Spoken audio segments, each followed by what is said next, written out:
சுயமரியாதை இயக்கம் 100, முத்தமிழறிஞர் கலைஞர் நூற்றாண்டு, பெரியாரிய பேரறிஞர் ஐயா ஆணைமுத்து 100 ஆகிய முப்பெரும் விழாவுக்கு தலைமையேற்று இந்த நிகழ்ச்சியை சிறப்போடு ஏற்பாடு செய்வதற்கு துணை நின்றிருக்கிற சிந்தனை கூடத்தினுடைய ஒருங்கிணைப்பாளர் அருமை தோழர் தாம்பரம் மணிவண்ணன் அவர்களே, வரவேற்புரை வழங்கிய சுப்பிரமணிய அவர்களே, நிகழ்ச்சியை தொகுத்து வழங்கி கொண்டிருக்கிற முனைவர் துப்பா பிரான்சிஸ் அவர்களே, வந்து கொண்டிருக்கக்கூடிய ஆணைமுரசு ஐயா அவர்களின் நூற்றாண்டு நினைவு குறித்து, சுயமரியாதை இயக்கம் குறித்து விரிவாக உரையெடுத்திருக்கிற பேரன்புக்கும் பெருமதிப்புக்கும் உரிய ஐயா புலவர் செந்தலை கௌதமன் அவர்களே, உரையாற்றிய மக்கள் மாமன்றத்தினுடைய தலைவர் பேரன்புக்குரிய ஆணை பன்னீர்செல்வம் அவர்களே, திராவிடர் விடுதலை கழகத்தைச் சேர்ந்த தோழர் உமாபதி அவர்களே, இந்த நிகழ்ச்சிக்கு துணை நின்றிருக்கிற மறுமலர்ச்சி திராவிட முன்னேற்ற கழகத்தினுடைய மாவட்ட செயலாளர் அன்பு சகோதரர் மாவை மகேந்திரன் அவர்களே, உரையாற்றிய மறுமலர்ச்சி திராவிட முன்னேற்ற கழகத்தின் இலக்கிய அணி செயலாளர் அன்புக்குரிய சகோதரர் காரை செல்வராஜ் அவர்களே, இந்த நிகழ்ச்சியிலே பங்கேற்றிருக்கிற பல்வேறு அமைப்புகளின் நிர்வாகிகளே, காலத்தின் அருமைப்பாடு கருதி தோழர்களே, அனைவருக்கும் என்னுடைய வணக்கத்தை முதற்கண் தெரிவித்துக் கொள்கிறேன். நன்றி உரையாற்ற இருக்கக்கூடிய முனைவர் அண்ணா அவர்களே, அனைவருக்கும் அன்பு வணக்கம். சிந்தனை கூடத்தின் சார்பில் தாம்பரத்திலே நடைபெற்றிருக்கிற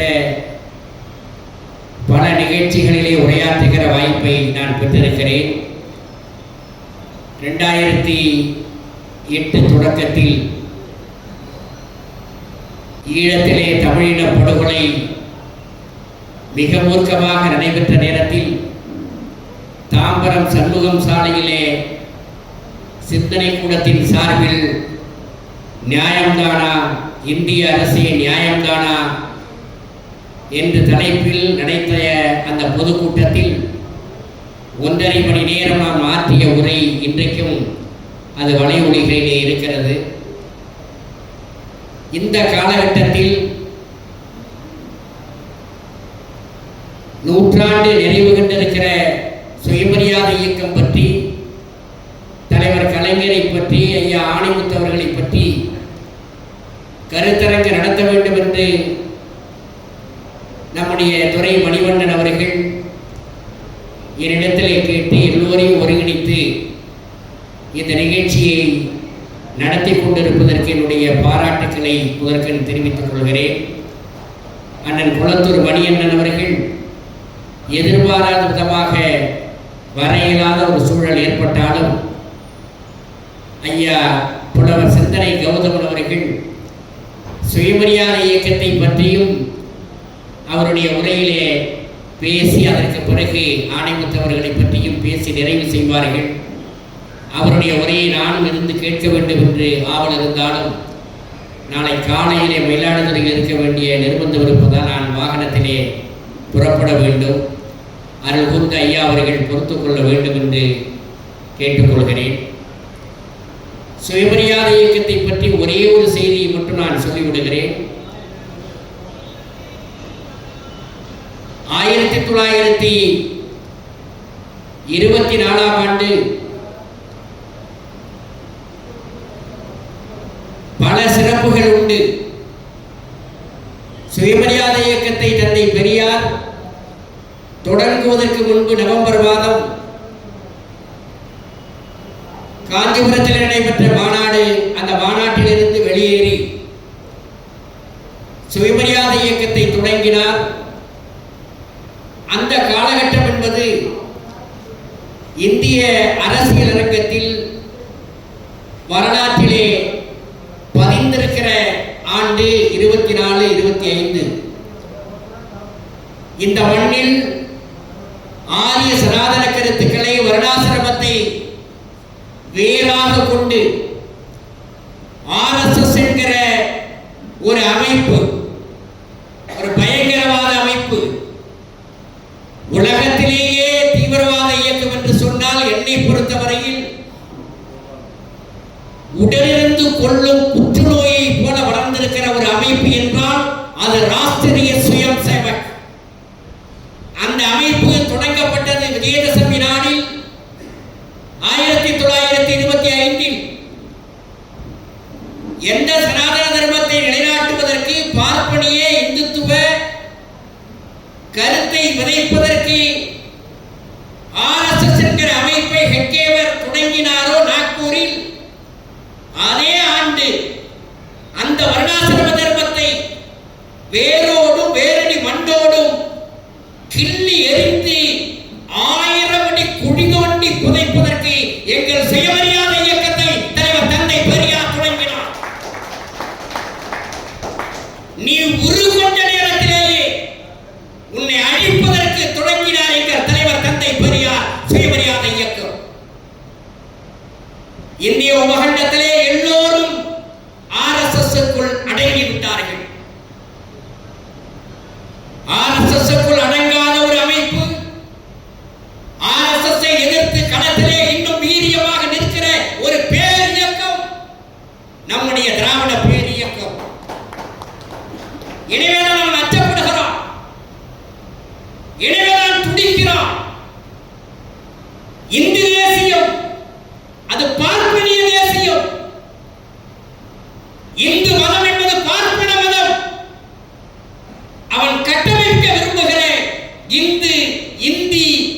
இந்து ராஷ்டிரம் என்கிற அந்த கருத்தியலை, அந்த கோட்பாட்டை உடைத்து சுக்குநூறாக ஆக்குவதற்கு இந்த மண்ணில் எழுந்த பேர் இயக்கம் திராவிட இயக்கம், 100 ஆண்டுகள் இருக்கிற நம்முடைய இயக்கம்.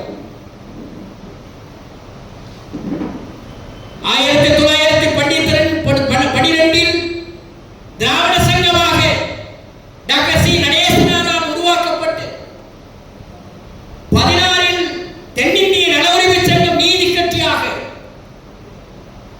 தந்தை பெரியார் அவர்களாலே சுயமரியாதை இயக்கமாக 25 அதற்கு பிறகு திராவிடர் கழகமாக, திராவிட முன்னேற்ற கழகமாக, அதற்கு பிறகு புரட்சித் தலைவர் எம்ஜிஆரின் அண்ணா திராவிட முன்னேற்ற கழகம், 94 திராவிட இயக்கத்தினுடைய போர்வாளைஞர் தலைவர் உருவாக்கிய மறுமலர்ச்சி திராவிட முன்னேற்ற கழகம், அதற்கு பிறகு உருவான பல அமைப்புகள், திராவிட விடுதலை கழகம், தந்தை பெரியார் திராவிடர் கழகம், அண்ணன் சுபவி தொடங்கி இருக்கிற பேராசிரியர் சுபவி உருவாக்கிய திராவிட இயக்க தமிழர் பேரவை. இப்படி திராவிட இயக்கம், ஐயா ஆசிரியர் வீரமணி அவர்கள் சொல்வார்கள், திராவிட இயக்கம் பிரிந்து கிடக்கிறது, பிளவுபட்டு விட்டது என்று சொல்லாதீர்கள், பல்வேறு கிளைகளாக விரிவடைந்திருக்கிறது என்று ஆசிரியர் சொல்வார். அப்படி விரிந்து இந்த மண்ணில் தனித்துவமான அரசியலை எல்லாம் தாண்டி கோட்பாட்டின் அடிப்படையில், திட்டவட்டமான கொள்கையின் அடிப்படையில், மொழி கொள்கையா திராவிட இயக்கத்திற்கு தனித்துவமான மொழி கொள்கை. இந்தியாவில் இருக்கிற அனைத்து மாநிலங்களும், அனைத்து தேசிய இனங்களும் இந்தியை ஏற்றுக்கொண்டு விட்டன. நாம் எதிர்க்கிறோம். 1926 குடியரசு பத்திரிகையில் அதை எதிர்த்து எழுதினார் தலைவர் தந்தை பெரியார். சுயமரியாதை இயக்க மாநாடுகளில், கூட்டங்களிலே இந்தி எதிர்க்கப்பட்டது. 38 போராட்டம், முதல் இந்தி எதிர்ப்பு போராட்டம். திராவிட இயக்கம் பெற்றிருக்கிற வெற்றி என்பது சாதாரண வெற்றி அல்ல. எப்படி என்று சொன்னால், 38 இந்திய திணித்த ராஜாதி 25 ஆண்டு காலத்துக்கு பிறகு அவர் எவ்வளவு பெரிய ராஜாதி மிகப்பெரிய பேரறிஞர், மூதறிஞர் என்று எல்லோரும் கொண்டாடுகிறவர். நேரு சோசலிச சித்தாந்தத்தை நடைமுறைப்படுத்துவதற்கு, இந்தியாவை நவ இந்தியாவை உருவாக்குவதற்கு அவர் ஒரு கோட்பாட்டின் அடிப்படையிலே இந்த நாட்டினுடைய பொருளாதாரத்தை வடிவமைத்த நேரத்தில் நேருக்கு எதிரான சித்தாந்தத்தை நிலைநிறுத்துவதற்கு சுதந்திர கட்சியை கொண்டு வந்து நேருவையே ஆட்டங்காண செய்யக்கூடிய அளவுக்கு வளர்ந்தவர் இருந்தவர். இந்தியாவினுடைய கவர்னர் ஜெனரல் பதவியில் இருந்தவர். சனாதனத்தை கரைத்து குடித்தவர். அப்படிப்பட்டவர் 38 இந்திய எதிர்ப்பு போராட்ட களத்தில் தந்தை பெரியார் அவர்கள் ராஜாஜியை எதிர்த்து வெற்றி முரசு கொட்டினார். ஆனால் அதே ராஜாஜி திராவிட இயக்கத்தோடு மோதி தோற்று போனார் என்பது இந்த நாட்டினுடைய வரலாறு. எந்த ராஜாஜி இந்தியை திணித்தாரோ மூர்க்கத்தனமாக, அதே ராஜாஜியை எங்கள் திராவிட இயக்கத்தினுடைய தலைவர் பேரறிஞர் பெருந்தகை அண்ணா அவர்கள் இந்திக்காக பள்ளிக்கூடங்களிலே இந்திய திணித்த ராஜாஜியை இதோ இதே மெரினா கடற்கரையிலே எங்கள் அண்ணாவுக்கு பக்கத்திலே ராஜாஜியை உட்கார வைத்து இந்தி ஒழிக என்று சொல்ல வைத்த இயக்கம் நம்முடைய திராவிட இயக்கம். இன்னைக்கு எவனோ வரா, அந்த ராஜாஜி தோற்று போனார். திராவிட இயக்கத்தோடு மோதி தோற்று போனார். இன்னும் அப்புறம் திராவிட நாடு கொள்கை வேண்டும். நமக்கென்று ஒரு தனி வரலாறு இருக்கிறது, பண்பாடு இருக்கிறது, கலாச்சாரம் இருக்கிறது. இதை பாதுகாப்பதற்கு திராவிட நாடு கோட்பாட்டை எடுத்து வைத்து 1940 ஆகஸ்ட் திருவாரூர் மாநாட்டில், நீதி கட்சி மாநாட்டில் தீர்மானம் நிறைவேற்றப்பட்டு திராவிட நாடு திராவிடருக்கு என்று நாம் முன்மொழிந்த காலத்தில் தந்தை பெரியார் அதற்காக பரப்புரை செய்த காலத்தில் அறிஞர் பெருந்தகை அண்ணா ஏன் வேண்டும் இன்பதிராடம் என்று பட்டி தொட்டிகள் எல்லாம் போய் பேசிய காலத்தில் இன்பதிராடம் இதற்காக என்று தலைவர் கலைஞர் உள்ளிட்ட தலைவர்கள், டாக்டர் நாவலர் போன்றவர்கள், பேராசிரியர் அன்பழகன் போன்றவர்கள் பள்ளிக்கூடங்களிலே, பல்கலைக்கழக அரங்குகளிலே, சண்டை விலைகளில் மக்களிடத்திலே கருத்து பிரச்சாரம் செய்த நேரத்திலே எதிர்ப்புகள் எழுந்தன. ஆனால் 1942 அலகாபாத் மாநாட்டில் காங்கிரஸ் கட்சியினுடைய செயற்குழு கூடிய போது அந்த செயற்குழுவிலே 2 கருத்துக்களை ராஜாஜி முன்வைத்தார். என்ன தெரியுமா? அந்த காங்கிரஸ் கட்சியினுடைய காரிய கமிட்டியிலே செயற்குழுவிலே ராஜாஜி முன்மொழிந்தது, இனி இந்த மண்ணில் முகமது அலி ஜின்னாவோடு எந்த காலத்திலும் நாம் இனி சமரசமாக போக முடியாது. இஸ்லாமிய அமைப்புகளோடு இனி நாம் ஒற்றுமையாக இருக்க முடியாது. தகுந்த காரண காரியங்களோடு அவர்கள் கராச்சியிலே தீர்மானம் போட்டுவிட்டார்கள், பாகிஸ்தான் என்கிற தனிநாட்டை உருவாக்குவதற்கு முஸ்லிம் லீக். எனவே பாகிஸ்தானை பிரித்து கொடுத்து விட வேண்டும் என்று ராஜாஜி சொன்னார். அதற்கு அடுத்து ராஜாஜி சொன்னது, திராவிட நாடு பிரிவினையை கேட்கிறார்கள் சென்னை மாகாணத்திலே, அதையும் பிரித்து கொடுத்து விட வேண்டும் என்று சொன்னவர் ராஜாஜி. இது வரலாற்று உண்மை. திராவிட நாடு வேண்டும் என்று தந்தை பெரியார் கோரினார். இவர்கள் தூக்கி வைத்துக் கொண்டு ஆடுகிற ராஜாஜி திராவிட நாட்டை பிரித்து கொடுத்து விடுங்கள் என்று காங்கிரஸ் காரிய கமிட்டியிலே பேசினார் என்பது இந்த நாட்டினுடைய வரலாறு என்று சொன்னார்.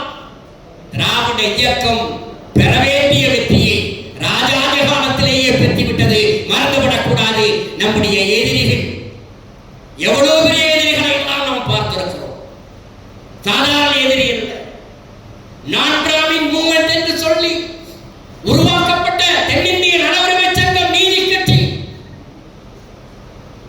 நான் பிராமின் மேனிஃபெஸ்டோ, பார்ப்பனர் அல்லாத அறிக்கையை இந்த இயக்கத்தினுடைய தன்மான தலைவர் சர்பிடி தியாகராயர் வெளியிட்ட நேரத்தில் அதை கடுமையாக விமர்சனம் செய்தவர் ஐரிஷ் பாப்பாத்தி என்று சொல்லப்பட்ட அன்னி பெசன்ட் அம்மையார். கடுமையாக எதிர்த்தார். இதை சகித்துக் கொள்ள முடியாது என்று சொல்லி சுதேசமித்திரனும் அன்றைக்கு இந்து பத்திரிகையும் தலையங்கம் தீட்டியது. அன்னி பெசன்ட் நம்முடைய திராவிட இயக்கத்துக்கு அடித்தளம் அமைக்கப்பட்ட பொழுதே ஜஸ்டிஸ் பார்ட்டியை கடுமையாக விமர்சனம் செய்தார். நம்முடைய மகத்தான தலைவர் டாக்டர் டி.எம். நாயர் இங்கிலாந்து வரை சென்று தமிழ்நாடு சட்ட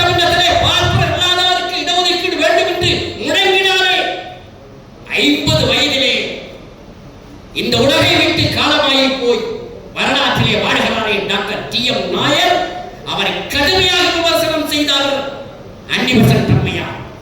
அவராலே ஒன்றும் பண்ண முடியவில்லை. செல்வராஜ் சீனிவாச சாஸ்திரி மிகப்பெரிய பேரறிஞர், பார்ப்பனர்கள் கொண்டாடுகிற காங்கிரஸ் தலைவர் சீனிவாச சாஸ்திரி வெள்ளிநாட்டு திராவிட இயக்கத்தோடு மோதி தோற்றார். சத்தியமூர்த்தி ஐயர், எனக்கு மட்டும் அதிகாரம் இருந்தால் இந்த நாட்டினுடைய ஆட்சி வழியாக சமஸ்கிருதத்தை கொண்டு வருவேன், இந்திய அல்ல சமஸ்கிருதத்தை கொண்டு வருவேன் என்று சொன்னவர் சத்தியமூர்த்தி ஐயர். தேவதாசி ஒழிப்பு சட்டம் வந்தபோது இது கடவுளுக்கு அதுக்காது, மத விவகாரத்திலே தலையிடக்கூடாது என்று தலையிடக்கூடாது என்று சட்டமன்றத்திலே பேசுகிற சத்தியமூர்த்தி ஐயர் அவர் எதிர்த்து பார்த்தார், தோல்வி அடைந்தார். வரலாற்றிலே நாம் சொல்லிக் கொண்டே போகலாம். இந்த 100 ஆண்டு கால வரலாற்றிலே எத்தனையோ பேரை, பெரிய பெரிய தலைவர்கள் என்று சொல்லப்பட்டவர்களை திராவிட இயக்கம் இருக்கிற இடம் தெரியாமல் ஆக்கி இருக்கிறது. அதை மறந்துவிடக் கூடாது. கலைஞர் நூற்றாண்டு பற்றி பேசுகிற பொழுது இந்த முன்னுரையோடு நான் தொடங்குவதற்கு காரணம், ஒரு நீண்ட நெடிய வரலாறு நமக்கு இருக்கிறது. 100 ஆண்டு கால திராவிட இயக்க வரலாற்றிலே 50 ஆண்டு காலம் தன்னுடைய தனித்துவமான ஆற்றலால் தலைமை தாங்கி அந்த வீரியம் குன்றாமல் வழிநடத்திய தலைவர் முத்தமிழறிஞர் கலைஞர். அதற்காகத்தான் இவ்வளவு நான் சொல்ல வந்தேன். ஐடியா ரூல்ஸ் தி வேர்ல்ட் என்று சொல்லுவார்கள். தத்துவங்கள் உலகை ஆளுகிறது என்று சொல்வார்கள். இங்கிலாந்தா எமர்சன் தத்துவம், கிரேக்கமா அரிஸ்டாட்டில் தத்துவம், சோவியத் ரஷ்யாவா கார்ல் மார்க்ஸுடைய தத்துவம். இப்படி தத்துவங்கள், பிரெஞ்சு தேசமா வால்டேர் ரூசோ உருவாக்கிய தத்துவங்கள் அந்த மண்ணை, அந்த நாட்டை ஆண்டன. அதை போல 100 ஆண்டு காலம் இந்த மண்ணிலே விதைத்து விருட்சமாக வளர்ந்திருக்கிற தமிழ்நாட்டை, இந்த தமிழ்நாட்டை நேற்றைக்கும் சரி, இன்றைக்கும் சரி, நாளைக்கும் சரி, ஆட்சி அதிகாரம் இருந்தாலும் இல்லாவிட்டாலும் ஆண்டு கொண்டிருப்பது நம்முடைய தந்தை பெரியாரின் சுயமரியாதை இயக்க தத்துவம், திராவிட இயக்கத்தினுடைய சமூக நீதி கோட்பாடு. மறுக்கவோ முடியாது. யார் ஆட்சி செய்தால் என்ன?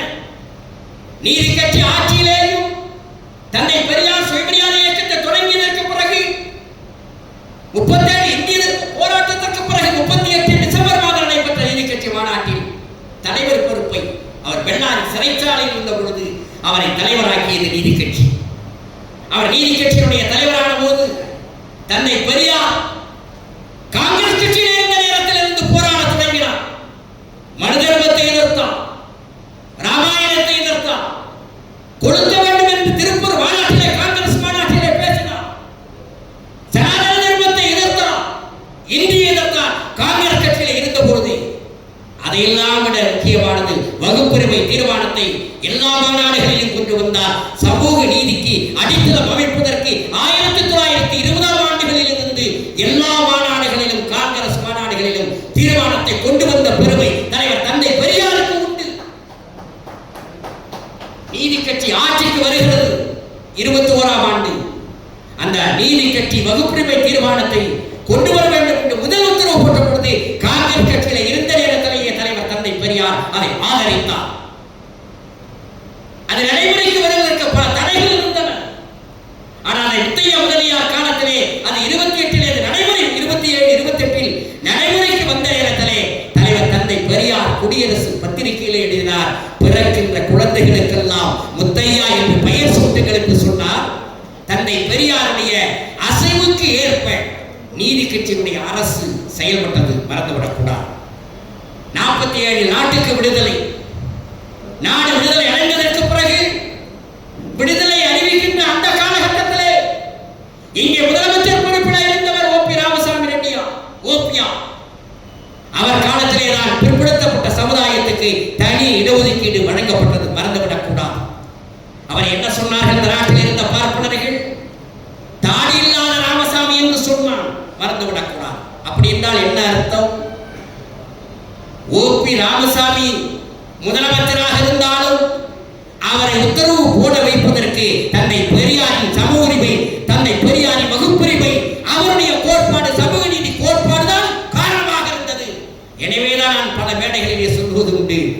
ஓ.பி. ராமசாமியார் ஆட்சி நடத்தினாலும் அந்த ஆட்சி பெரியாருடைய ஆட்சி என்று நான் குறிப்பிடுவேன். 48 ஆட்சி படத்திற்கு அதற்கு பிறகு பிரகாசமந்திரம் அவினாசிலிங்கம் செட்டியார் கல்வி அமைச்சர் அன்றைக்கு இந்திய எதிர்த்து இரண்டாவது இந்திய எதிர்ப்பு போராட்டம் தளபதி அண்ணா என்று அண்ணாவின் தலைமையிலே நடைபெற்ற நேரத்திலே அந்த போராட்ட களத்திலேயும் தலைவர் தந்தை பெரியார் களத்திலே நின்றார். பின்வாங்கியது 1950களில் உங்களுக்கு வரலாறு தெரியும். ராஜாஜி 52 ஆட்சி அமைத்ததற்கு பிறகு குலக்கல்வி திட்டத்தை கொண்டு வருகிறார். தந்தை பெரியார் கடுமையாக எதிர்க்கிறார், களம் அமைக்கிறார். அதற்கு சரியான தேர்வு ராஜாஜியை எதிர்த்து போரிடுவதற்கு, ராஜாஜியை எதிர்த்து போரிட்டு வெற்றி பெறுவதற்கு ஒரு பச்சை தமிழன் என்று பெருந்தலைவர் காமராஜை அரசியல் அரங்கத்திலே உயர்த்தி பிடித்து தந்தை பெரியார் வகுத்த வீகம் குலக்கல்வி திட்டத்தை கொண்டு வந்த உள்ளகப்பட்ட ராஜாஜி ஆட்சி கட்டிலிருந்து தூக்கி எறியப்பட்டு பெருந்தலைவர் காமராஜர் ஆட்சிக்கு வந்தார். அவர் ஆட்சியில் இருந்த 9 ஆண்டு காலமும் தந்தை பெரியார் வழியிலே ஆட்சி நடத்தியவர் பெருந்தலைவர் காமராஜர். மறந்துவிடக்கூடாது. காமராஜர் ஆட்சியும் பெரியார் ஆட்சிதான். நேற்று சுந்தரவடிவேலை கல்வித்துறை இயக்குநராக போடுங்க. பெரியாரிடமிருந்து ஒரு துண்டு சீட்டு வருகிறது. பெரியாரின் துண்டு சீட்டை உத்தரவாக போட்டவர் பெருந்தலைவர் காமராஜர். இது இந்த நாட்டின் வரலாறு. அதற்கு பிறகு தெரியும் பெருந்தலைவர் காமராஜர் ஆட்சிக்கு பிறகு வந்தது நம்முடைய பேரறிஞர் அண்ணா. அண்ணாவுடைய ஆட்சி வருகிறது. அண்ணாவுடைய ஆட்சி அமைந்த போது இந்த மண்டலத்தில் இருந்துதான், இந்த தொகுதியினுடைய எம்எல்ஏ தான் சட்டமன்ற உறுப்பினர் முனுஆதி கேட்கிறார் சட்டமன்றத்தில் முதல்வர் அண்ணாவை பார்த்து, தந்தை பெரியாருக்கு நீங்கள் இந்த மண்ணிலே அவருடைய வழியிலே திராவிட இயக்கம் அந்த வழியிலே இன்றைக்கு ஆட்சி பொறுப்புக்கு வந்திருக்கிறீர்களே, எவ்வளவோ தியாகங்களை செய்தாரே, தந்தை பெரியாருக்கு தியாகிகள் மானியம் வழங்கப்படுமா? முனுஆதி கேள்வி. அறிஞர் அண்ணா எடுத்து சொன்னார், இந்த அமைச்சரவையை பெரியாருக்கு காணிக்கை என்றார். அண்ணா தமிழ்நாடு என்று பெயர் சூட்டினார். சுயமரியாதை திருமணத்துக்கு சட்ட வடிவம் கொண்டு வந்தார். இருமொழி கொள்கையை 1968 ஜனவரி 23ஆம் தேதி அதை சட்டமன்றத்திலே இருமொழிதான் எங்கள் கொள்கை என்பதை பிரகடனப்படுத்திவிட்டு அண்ணா சொன்னார். நான் தந்தை பெரியாருக்கு பின்னாலே சுற்றி அலைந்த காலத்திலே, மாணவனாக இருந்த காலத்தில், வாலிபனாக இருந்த காலத்திலேயும் சிறைக்கு போயிருக்கிறேன். ஏனென்றால் 38 போராட்டத்திலே 3 மாதம் சிறையில் இருந்தவர், 48 போராட்டத்திலே சிறையில் இருந்தவர். எனவே அதை சொல்லுகிறார், சிறையிலே போயிருக்கிறேன். ஒரு நடுத்தர வயதுக்கு வந்ததற்கு பிறகு சிறைக்கு போயிருக்கிறேன். சட்டமன்றத்திலே உறுப்பினராக இருந்ததற்கு பிறகு நான் சிறைக்கு போயிருக்கிறேன். நாடாளுமன்ற உறுப்பினராக நான் தேர்ந்தெடுக்கப்பட்டு மேலவைக்கு போனதற்கு பிறகு நான் சிறையில் இருக்கிறேன். இன்றைக்கு அமைச்சராக, முதலமைச்சராகவும் இந்த இருமொழி கொள்கைதான் என்பதை நடைமுறைப்படுத்திய காரணத்தினாலே சிறைக்கு செல்ல வேண்டும் என்றால் அதற்கும் நான் தயாராக இருக்கிறேன் என்று சொல்லிவிட்டு அண்ணா சொன்னார், நான் என்னாலானதை செய்துவிட்டேன், டெல்லி தன்னாலானதை செய்யட்டும் என்று பிரகடனப்படுத்தி அந்த மும்மொழி கொள்கையை தூக்கி எறிந்து இருமொழிதான் என்று அறிவித்தாரே, இதுவரையிலே எவனாலும் அதனை கை வைக்க முடியவில்லை, இனி வைக்க முடியாது. எனவே அவருடைய ஆட்சியும் தந்தை பெரியாருடைய ஆட்சிதான், சொல்லவே தேவையில்லை. தலைவர் கலைஞர் அறிஞர் அண்ணாவுடைய மறைவுக்கு பிறகு, ஆட்சி படத்திற்கு வந்ததற்கு பிறகு அண்ணா அவர்கள் எப்படி ஆட்சி நடத்தினாரோ அதே வழி சுயமரியாதை சுடரொளியாக தந்தை பெரியாரின் லட்சியங்களை நிறைவேற்றுவதற்கு ஆட்சி பீடத்திலே இருந்து 45 வயதிலே அறிவுரையிலே ஏறிய தலைவர் கலைஞர் அதை நடைமுறைப்படுத்துவதிலே உறுதியாக இருந்தார். மறந்துவிடக்கூடாது. ஹெச்வி ஹண்டே சுதந்திரா கட்சியிலே இருந்தவர், இன்றைக்கும் பாரதிய ஜனதா கட்சியிலே இருக்கிறாரே. அவர் இன்றைக்கு குடுகுடு கிழவராக இருந்தாலும் கூட சனாதனத்தை நிலைநாட்டுவதில் ராஜாஜி அந்த கருத்துக்களை இன்றைக்கு தொலைக்காட்சிகளிலே ஊடகங்களிலே பதிவு செய்து கொண்டிருக்கிற நன்றாக இளைஞர்கள் கவனிக்க வேண்டும். அந்த ஹெச்வி ஹண்டே அவர் சட்டமன்றத்திலே கலைஞரை இழிவுபடுத்தி பேசுவதற்காக சொன்னார், இரண்டாந்தர ஆட்சி உங்கள் ஆட்சி. கலைஞர் எவ்வளவு பெரிய கவலைப்படுவாரா? உடனே எழுந்தார், ஹண்டே அவர்களே திருத்திக் கொள்ளுங்கள், இது நாளாந்தர ஆட்சி என்று சொன்னார். ஏனென்றால் வருடாசிரம தர்மத்திலே 4ஆம் படியில் இருக்கிற சூத்திரர்களுக்கான ஆட்சி என்னுடைய ஆட்சி என்று, சூத்திரர்களுக்கான ஆட்சி என்று சட்டமன்றத்தில் பதிவு செய்த முதலமைச்சர். சூத்திரன் என்றுதானே வெள்ளைக்காரன் பதிவு செய்தார். மக்கள் தொகை கணக்கெடுப்பில் இன்றைக்கு தெருவுக்கு தெரு என்று ஒரு நாடாரி பையன் தமிழர்களை சூத்திரன் என்று சொல்லிவிட்டார். பெரியார் என்று பேசுகிறானே, என்னடா வரலாறு தெரியும் உனக்கு? என்ன வரலாறு தெரியும்? இந்த நாட்டினுடைய அரசியல் சட்டம் 56 நவம்பர் 26 கொளுத்தினார் தந்தை பெரியார். எதற்காக? சட்டப்பூர்வமாக நீ சூத்திரன், பார்ப்பானின் வைப்பாட்டி மகன். அந்த இழிவை துடைப்பதற்கு போராடி எங்கள் தலைவரை இழிவுபடுத்துகிறான் ஒரு நாய் தெருவிலே நின்று. வரலாற்றை நாம் தெருவுக்கு தெரு போய் சொல்ல வேண்டும். இளைஞர்களின் உள்ளத்திலே, உடலிலே, நாடி நரம்புகளில் ரத்தத்தை சூடேற்ற வேண்டும். மறந்துவிடாதீர்கள். இது வெறும் கருத்தரங்கம் அல்ல. ஒரு 100 பேருக்காக நான் சொல்லவில்லை. இது விதையாக, இது விதை நெல்லாக விதைக்கப்பட வேண்டும் என்று நான் கருதுகிறேன். என்ன துணிச்சல் இருந்தால் தமிழ்நாட்டில் நந்து நின்று கொண்டு யார் கொடுத்திருந்த துணிச்சலை? ஐரிஷ் பாப்பாத்தி அன்னிபெசண்டால் முடியாததை, ராஜாதியால் முடியாததை, சத்தியமூர்த்தி ஐயால் முடியாததை, சீனிவாச சாஸ்திரியால் முடியாததை, நீங்கள் பேசுகிற விலை போன மாப்போ சிவஞானத்தால் முடியாததை, ரோட்டில் இருக்கிற RSS கைக்கூலி பயல் ஒருவன் ரோட்டில் நின்று பேசுகிறான். இந்த நாட்டு இளைஞர்கள் அவன் பின்னால் போகிறார்கள். நாம் எங்கே போய் கொண்டிருக்கிறோம்? எவ்வளவு பெரிய வரலாறு நமக்கு உண்டு. இந்திய விடுதலை இயக்கத்தினுடைய வரலாறு என்றால் அது இந்திய தேசிய காங்கிரசினுடைய வரலாறு. பொதுவுடைமை இயக்கம் 100 ஆண்டுகள் இருக்கிற இயக்கம். நம்முடைய திராவிட இயக்கம் தான் இந்திய உபகண்டத்து சரித்திரத்திலே 100 ஆண்டுகள் இருக்கிற கொள்கை அடிப்படையிலே இன்றைக்கும் தலை தோங்கி இருக்கிற மகத்தான பேர் இயக்கம். அதை தகர்க்க வேண்டும் என்று ஆரிய கைக்கூலிகள் தெருவுக்கு தெரு வந்து பேசுகிறான். பெரியார் சிலையை உடைப்போம் என்று சொன்னான் கச்சராஜா. எங்கள் தலைவர் ஈரோடு பொதுக்குழுவிலே சொன்னார் வைகோ அவர்கள், எந்த சிலை என்று குறித்து வைத்து விட்டு வா. மவுண்ட் ரோட்டில் இருக்கிற சிலையா, திருச்சியில் இருக்கிற சிலையா, மதுரையில் இருக்கிற சிலையா? நான் குறிப்போம் வா. உன்னோடு இந்த நாட்டினுடைய ராணுவம் வரட்டும், காவல்துறை வரட்டும், நான் தனி ஒருவனாக வருகிறேன். பெரியார் சிலையை எவன் தொட்டாலும் அவன் கரம் துண்டு துண்டாகி கீழே விழுவிட்டு எங்கள் தலைவர் வைகோ சொன்னான். இன்னைக்கு இந்த பையன் பெரியாருடைய சிலையை உடைப்போம் என்று அவன் எப்படி எச்ராஜா சொன்னானோ அதை போல இங்கு ஒரு பையன் திராவிட சுடுகாடு என்று பெரியார் மெரினோ கடற்கரையை அழைக்கிறான். இந்த மண்ணிலே தமிழ் உணர்வை, இன உணர்வை, பண்பாட்டு உணர்வை ஊட்டிய பேரறிஞர் அண்ணா அவர்கள் இந்திய உபகண்டமே பார்த்து வியந்து போன அந்த குள்ள மனிதன் நாடாளுமன்றத்திலே 62 அவர் தேர்ந்தெடுக்கப்பட்டு போன நேரத்திலே அவர் நாடாளுமன்ற அந்த லாபியிலே நடந்து வருகிற பொழுது வடநாட்டு தலைவர்கள் எல்லாம் அவரை பார்த்து ஒரு 4 முழ வேஷ்டி, ஒரு கைத்தறி சட்டை, கசங்கிய கைத்தறி சட்டை, ஒரு எளிய துண்டு போட்டுக்கொண்டு சவரம் செய்யப்படாத முகத்தோடு, தலைவாரப்படாத தலையோடு ஒரு கிராமத்து விவசாயியை போல ஒருவர் நடந்து வந்தார் என்று சங்கரஸ் வீக்லி எழுதியதே அந்த அண்ணாவை பார்த்து பெருமைப்பு அடைந்தது டெல்லி நாடாளுமன்றம். நான் ஏன் திராவிட நாடு கேட்கிறேன்?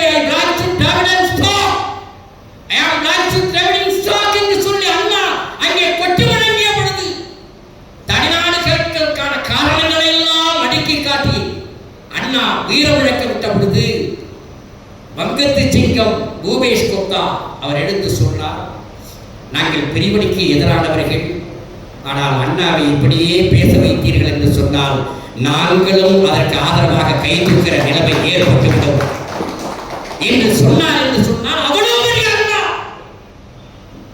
அவருடைய நினைவிடத்தை நான் மண்வெட்டி வைத்து வெட்டி தகர்ப்பேன் என்கிறான். கலைஞருடைய கல்லறையை அகற்றுவேன் என்கிறான். எம்ஜிஆர் அண்ணாவின் தம்பி இதயக்கணி 1979 பெரியார் 100 விழாவை மிக சிறப்பாக தமிழ்நாடு முழுவதும் கொண்டாடுவதற்கு அதை நடைமுறைப்படுத்தியவர் புரட்சி தலைவர் எம்ஜிஆர்.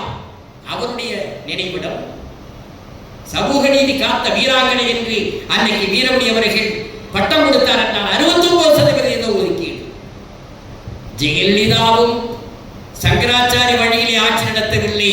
எங்கள் தலைவர் தந்தை பெரியார் வழியிலே ஆட்சி நடத்தினார், மறந்துவிடாது. காப்பாற்றினார் என்று சட்டமன்றத்திலே சொன்னாலும், அண்ணா நாமும் வாழ்க்கை என்று சொன்னால்தான் அரசியல் பிழைப்பு நடத்த முடியும் என்று உணரவைத்த நாடு இந்த நாடு. இது திராவிட நாடு, பெரியார் நாடு.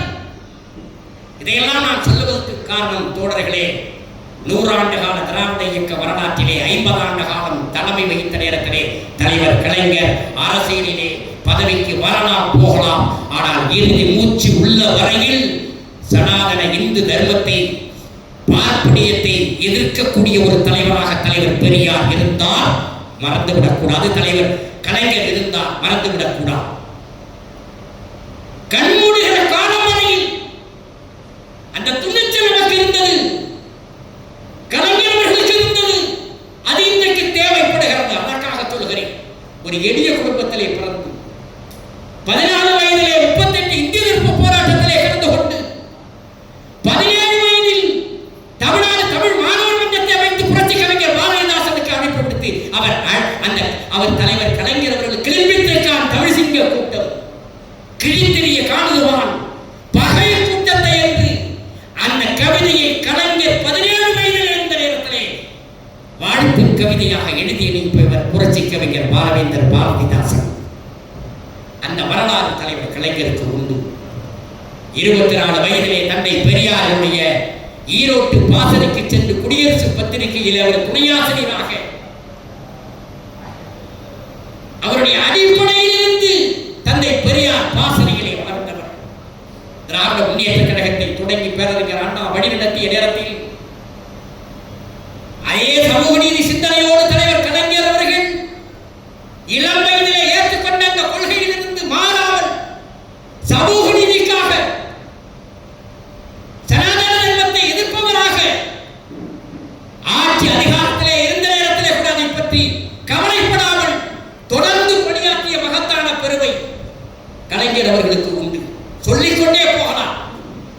ஆனால் வரலாற்றை இன்றைக்கு கலைஞரின் 100ஆண்டு விழாவிலே நினைவுபடுத்த விரும்புவது 1957 திராவிட முன்னேற்ற கழகம் வெற்றி பெற்று 15 சட்டமன்ற உறுப்பினர்களை உள்ளே அனுப்பிய நேரத்தில் 62 தேர்தலில் காங்கிரஸ் கட்சி அன்றைக்கு 15 பேர் யாரால் வந்தார்களோ அத்தனை பேரையும் தோற்கடிக்க வேண்டும் என்று கங்கணம் கட்டிக் கொண்டு பணியாற்றினார்கள்.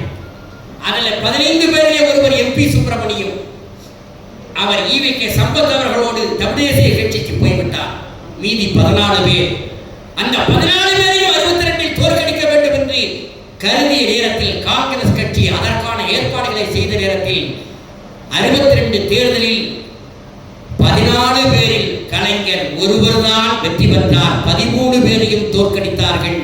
கலைஞரை வெல்ல முடியவில்லை. கடைசி வரையிலே கலைஞர் அவர்களை வெற்றி பெற முடியவில்லை. அவரை தோல்வியடைய செய்ய முடியவில்லை. ஏன்? நான் எண்ணி பார்க்கிறேன். கொள்கையிலே உறுதி கொண்டவர்கள், நெஞ்சுரம் கொண்டவர்கள். அவர் சட்டத்தை கொண்டு வந்தார் என்று சொன்னால் அனைத்து சாதியினரும் அச்சையராகலாம் என்கிற சட்டம், அது சாதாரண சட்டம் அல்ல. அண்ணல் அம்பேத்கர் எழுதுகிறார், இந்து மதத்தில் புரோகிதம் என்பது பார்ப்பனியர்களுக்கு என்பதை ஒழிக்க வேண்டும் என்று எழுதினார்.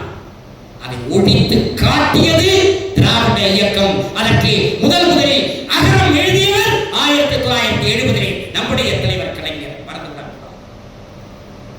நீதிமன்றங்களுக்கு போனார்கள். நீண்ட காலம் நடந்தது. 2006ஆம் ஆண்டு மீண்டும் அரியணைக்கு வந்த நேரத்திலே அதை செயல்படுத்துவதற்கு உத்தரவு போட்டார். 21 மே மாதம் நம்முடைய முதலமைச்சர் தளபதி ஸ்டாலின் அவர்கள் முதல்வர் ஆனதற்கு பிறகு தந்தை பெரியார் நெஞ்சில் தைத்த முள் என்று கலைஞர் சொன்னாரே, அந்த முள்ளை எடுத்து வரலாற்று சிறப்புமிக்க ஆட்சி, திராவிட மாடல் ஆட்சி என்பதை நிலைநிறுத்தி இருக்கிறார் அண்ணன் தளபதி ஸ்டாலின். மறந்துவிடக்கூடாது.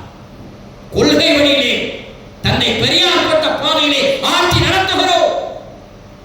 1969ஆம் ஆண்டு இளையவர்கள் தலைமையிலே ஒரு கமிட்டியை போட்டது இந்திரா காந்தி அரசு. இந்த குழு, அந்த கமிட்டி இந்தியா முழுவதும் பயணம் செய்து அது கொடுத்த அறிக்கையில் ரிப்போர்ட், LEP ரிப்போர்ட், இளைய நிர்வாக கமிட்டியினுடைய அறிக்கை. அந்த அறிக்கையிலே கொடுத்த சிபாரிசு என்ன தெரியுமா? அனைத்து சாதியினரும் அச்சராக வேண்டும். அதை கொண்டு வர வேண்டும் என்று வலியுறுத்தினார்.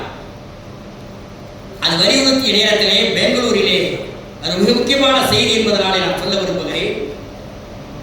அந்த கமிட்டி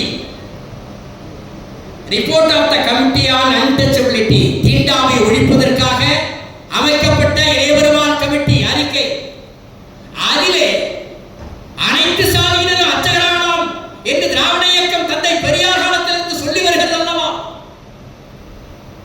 பெங்களூரிலே குமாரசாமி என்பவர் அவர் எழுதினார், சோசியல் சேஞ்ச் இன் இந்தியா என்ற தலைப்பில் ஒரு நூல் எழுதுகிற பொழுது காங்கிரஸ் கமிட்டியினுடைய தலைவர் அன்றைக்கு இளையபெருமாள் அவர்கள் தலைமையிலே நாடாளுமன்ற உறுப்பினராக தான் அவர் தலைமையில் அமைக்கப்பட்ட அந்த குழு கொடுத்த ரிப்போர்ட், தீண்டாமை ஒழிப்பதற்கு கொடுத்த பரிந்துரைகளிலே அனைத்து சாதியினரும் அர்ச்சகராகலாம் என்று நாம் தொடர்ந்து குரல் கொடுத்துக் கொண்டிருக்கிற அந்த பிரிவு இருந்த நேரத்திலே, அதையும் சேர்த்த நேரத்திலே குமாரசாமி தன்னுடைய சோசியல் சேஞ்ச் இன் இந்தியா என்ற நூலிலே எழுதுகிறார், காங்கிரஸ்காரராக இருக்கக்கூடிய இளையபெருமாள் திமுகவை திராவிட இயக்கத்தை பின்பற்றி இந்த அறிக்கையிலே சேர்த்திருக்கிறார் என்று சொல்லி பெங்களூரிலே ஒரு ஆய்வறிஞர் குமாரசாமி எழுதினார்.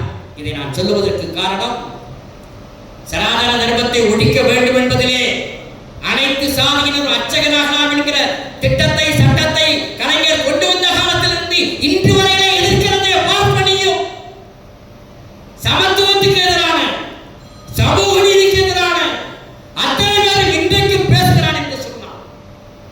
அடித்தளத்திலே சுயமரியாதை இயக்க உணர்வோடு தலைவர் கலைஞர் அவர்கள் அதை நடைமுறைப்படுத்தி காட்டினார். 3 பெரும் சாதனைகளை நாம் சொல்வதற்கு அறிஞர் பெருந்தகை அண்ணா அவர்கள் ஆட்சிப்படத்திற்கு வந்தபோது சென்னை மாகாணத்திற்கு தமிழ்நாடு என்று பெயர் சூட்டினார். அதை போல சுயமரியாதை திருமணத்தை சட்டப்பூர்வமாக்கினார். இருவழி கொள்கையை பிரகடனப்படுத்தினார் என்று 3 சாதனைகள். அதை போல தலைவர் கலைஞர் அவர்களுடைய வரலாற்றிலே 5 முறை முதலமைச்சராக இருந்த அவருடைய வரலாற்றிலே 3 பெரும் சாதனைகள் என்று நான் சொல்ல விரும்புவது, முதல் சாதனை அனைத்து சாதியினரும் அர்ச்சகராகலாம் என்று தலைவர் கலைஞர் அவர்கள் கொண்டு வந்த அந்த சட்டம். அடுத்து மாநில சுயாட்சி தீர்மானம். இன்றைக்கு மாநிலங்களை பிஜேபி காரன் எப்படி நடத்துகிறான்? ஹெட்கேவர் சொன்னார், 1956 மொழிவழி மாநிலங்கள் பிரிக்கப்பட்ட நேரத்திலே ஆர்எஸ்எஸ் தலைவர் ஹெட்கேவர் என்ன சொன்னாரோ அதை குறித்து கோல்வால்கர் சொன்னார். இந்தியாவை மொழி அடிப்படையிலே பிரிக்க கூடாது என்று சொன்னது ஆர்எஸ்எஸ். இன்றைக்கு மாநில சுயாட்சிக்காக இந்தியா முழுவதும் அனைவரும் பேச தொடங்கி இருக்கிறார்கள் என்று சொன்னால், இந்திய உபகண்டத்து வரலாற்றிலே அதற்காக ஒரு மாநிலத்திலே தீர்மானம் கொண்டு வந்து போட்டு நிறைவேற்றி காட்டி முதல் தென்னகத்தில் குரல் எழுப்பிய மகத்தான முதலமைச்சர் நம்முடைய தலைவர் கலைஞர். இது 2வது சாதனை.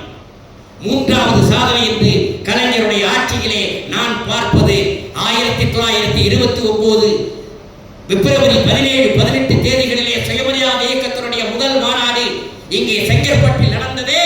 அந்த மாநாட்டில் பெண்களுக்கு சொத்துரிமை கொடுக்க வேண்டும் என்று போடப்பட்ட தீர்மானம் 1929 தன்னை பெரியார் சுயமரியாதை இயக்கத்தில் கொண்டு வந்து நிறைவேற்றிய தீர்மானத்தை 60 ஆண்டு காலம் கழித்து 89ஆம் ஆண்டு உத்தரவாக்கி பெண்களுக்கு சொத்துரிமை உண்டு, சமபங்கு உண்டு என்று பெண்கள் சொத்துரிமை சட்டத்தை கொண்டு வந்தாரே. இந்த 3 சாதனைகளும் பேரறிஞர் அண்ணா வழியில் கலைஞர் அவர்கள் கொண்டு வந்து நிறைவேற்றிய முத்தான சட்டங்கள். இன்னும் சொல்ல போனால், தமிழ்நாட்டை தாண்டி சினேக பிரமா ரஸ்தகி என்கிற ஒரு பேராசிரியர் 1974 மாநில சுயாட்சி தீர்மானத்தை நிறைவேற்றிய நேரத்தில் அவர் வடநாட்டு பத்திரிகையிலே அந்த பேராசிரியர் எழுதினார், சினேக பிரபா ரஸ்தகி. அவர் எழுதுகிற பொழுது சொல்லுகிறார், தமிழ்நாட்டோடு பாண்டிச்சேரியோடு திராவிட முன்னேற்ற கழகம் தன்னுடைய எல்லையை சுருக்கிக் கொண்டதாக கருத வேண்டாம். வரலாற்றின் தேவை, திமுகவின் தத்துவம் இந்தியா முழுவதும் பரவுகிற காலம் வரும் என்று சொன்னார். 1974 அது திமுக தத்துவம் அல்ல, ஒட்டுமொத்த திராவிட இயக்கத்தினுடைய தத்துவம் இன்றைக்கு இந்தியா முழுவதும் கேட்கிறது. மாநில சுயாட்சி குரல் ஒலிக்கிறது. மாநிலங்கள் அதிக அதிகாரங்கள் பெற வேண்டும் என்று ஒலிக்கிறது.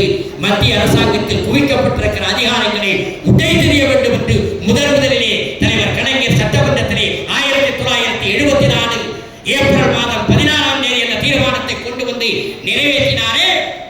இன்றைக்கு இந்திய வரலாற்றிலே அழுத்தமாக பதிந்திருக்கிறது. எனவே தோழர்களே, வரலாற்றை இந்த மண்ணிலே நாம் மீண்டும் இளைஞர்கள் உள்ளத்திலே எடுத்து வைக்க வேண்டும். மிகப்பெரிய வரலாறு கொண்ட பேர் இயக்கம் இந்த இயக்கம். இந்திய தேசியம் இங்கே நுழையாமல் தமிழ்நாட்டில் பாதுகாப்பது எது என்று சொன்னால் திராவிட இயக்கம். திராவிட இயக்கம் இல்லாவிட்டால் 1984 பம்பாயில் நடைபெற்ற ஒரு மாநாட்டுக்கு தலைவர் கலைஞர் போகிறார். 5 லட்சம் பேர் திரண்டார்கள். அந்த மாநாட்டிலே கலைஞர் பேசுகிற பொழுது சொன்னார், எம்ஜிஆர் தனிக்கட்சி தொடங்கிவிட்டார் என்று நான் கவலைப்படவில்லை. ஒரு விதத்திலே திராவிட இயக்கத்திற்கு நல்லது. திராவிட முன்னேற்ற கழகத்தின் மீது கோபத்தம் கொண்டால் அதிமுகவுக்கு போவார்கள். அதிமுகவிலிருந்து கோபப்பட்டால் திமுகவுக்கு வருவார்கள். அங்கே மாநில கட்சி தான் அதிகாரத்தில் இருக்கும், இன்னொரு கட்சிக்கு இடம் இல்லை என்று அன்றைக்கு சொன்னாரே. இன்றைக்கு திராவிட இயக்கங்கள் எவ்வளவு பிளவுபட்டிருந்தாலும், அது மறுமலர்ச்சி திராவிட முன்னேற்ற கழகமாக இருந்தாலும், இன்னும் பல்வேறு அமைப்புகளாக இருந்தாலும், தன்னை பெரியார் காட்டிய அந்த சுயமரியாதை உணர்வோடு இந்த மண்ணிலே தடை துவங்கி இருக்கிறது. இதற்கு ஆபத்துக்கள் நெருங்கி கொண்டிருக்கிற பொழுது அதை உடை தெரிவதற்கு இந்த மண்ணை தயாரிக்க வேண்டும், இளைஞர்களை தயாரிக்க வேண்டும், பாசனர்களை செப்பனிட வேண்டும். சாகாத வானம் நாம், வாழைப்பாடும் சங்கீத பறவை நாம், பெருமை பற்றி போகாத நெடுங்கடல் நாம் என்று கவிஞர் மீரா எழுதியதை மனதில் கொண்டு திராவிட இயக்கத்தினுடைய போர்வை பாசனை இந்த மண்ணிலே தயாராக்குவதற்கு எந்த அமைப்பில் இருந்தாலும் சரி, திராவிட இயக்க லட்சியத்தை தூக்கி பிடிப்பதற்கு, இளைஞர் கூட்டத்தை தயாரிப்பதற்கு, எழுந்து வருவதற்கு இது போன்ற கருத்தரங்குகள் பயன்படுத்தும் என்று கூறி வாய்ப்புக்கு நன்றி பாராட்டி முடிக்கிறேன். நன்றி.